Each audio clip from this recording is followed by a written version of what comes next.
तीन एक साथ दिखाई, आईओसी, बीपीसी और एचपीसी। इनको इसलिए लिया कि कल बहुत ही अच्छी खबर आई है इकोनॉमी के लिए अभी कि जो इनकी डीजल सेल्स है वो अक्टूबर महीने में प्री कोविड यानी 2019 के अक्टूबर के मुकाबले 1.3% ज़्यादा हो गई। ये बहुत ही सिग्निफिकेंट मूव है, क्योंकि जो बीता हुआ महीना था उसमें डीजल सेल्स लैग कर रही थी, घट रही थी। ये इवन अक्टूबर के पहले पखवाड़े में, फर्स्ट फोर्टनाइट में भी लैग कर रही थी। उसके बाद से शार्प राइज हुई है। तो ये बहुत इंटरेस्टिंग डेटा है तीनों ही कंपनियों की, जो एचपीवीपी, आईओसी के अगर आप देखेंगे जो डीजल सेल्स है 1.3% बढ़ गई है। ये इंडिकेट करता है कि वॉल्यूम तगड़ा जनरेट हो रहा है और प्राइसिंग तो इनके हाथ में है ही है। रोज पैसे बढ़ते हैं, आज भी मैं ख्याल 25-30 पैसे बढ़ ही गए होंगे, तो उसका इनको बहुत ही गजब का गेन होने वाला है।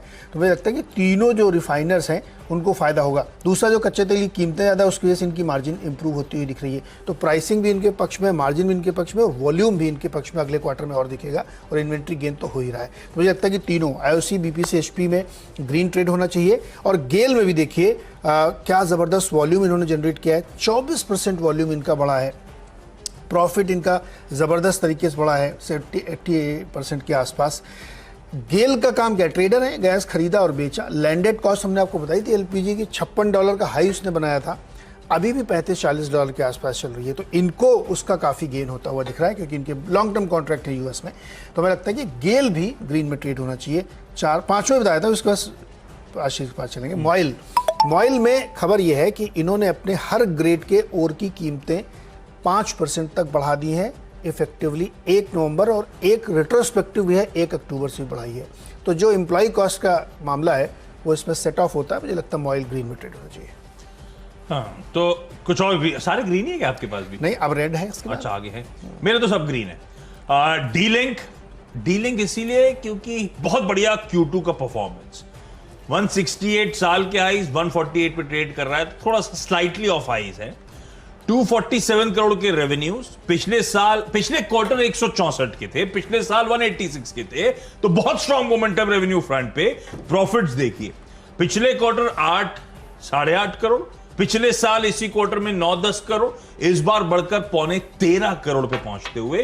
तो दोनों Q on Q, year on year अच्छा परफॉर्मेंस था इसीलिए।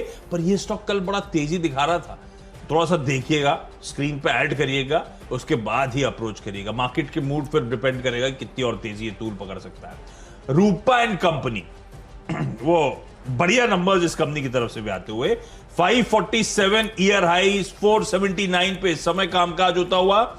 इस कंपनी की आय जो है 370 करोड़ रुपीस, पिछले क्वार्टर थी 220, पिछले साल थी 305, बड़ी अट्रैक्शन।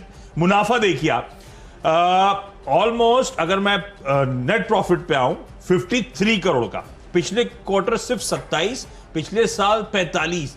तो साल दर साल क्यू ऑन क्यू अच्छे परफॉर्मेंस वाले सब प्योरली स्टॉक्स ढूंढे। और ऐसे ही सैल्जर इलेक्ट्रॉनिक्स को देखिए, 189-190 के हाइज, 157 पे ट्रेड कर रहा है। बी ग्रुप का है स्टॉक, कोई दिक्कत नहीं। सैल्जर इलेक्ट्रॉनिक्स के नंबर्स भी ठीक ठाक आए। 195 करोड़ के रेवेन्यूज, पिछले साल और पिछले क्वार्टर दोनों 149 के थे, तो बहुत बड़ी अट्रैक्शन बना। और इसलिए प्रॉफिट आफ्टर टैक्स देखिए, पिछले क्वार्टर 3-4 करोड़ रुपए से बढ़ के 7.5 करोड़ रुपए, साल दर साल भी बढ़िया इंप्रूवमेंट था। तो लार्जली उन नंबर्स को फोकस करा कल ही की तरह, जहां पे सीक्वेंशली और ईयर ऑन ईयर अच्छा परफॉर्मेंस था। मेरे अच्छे होगा आपके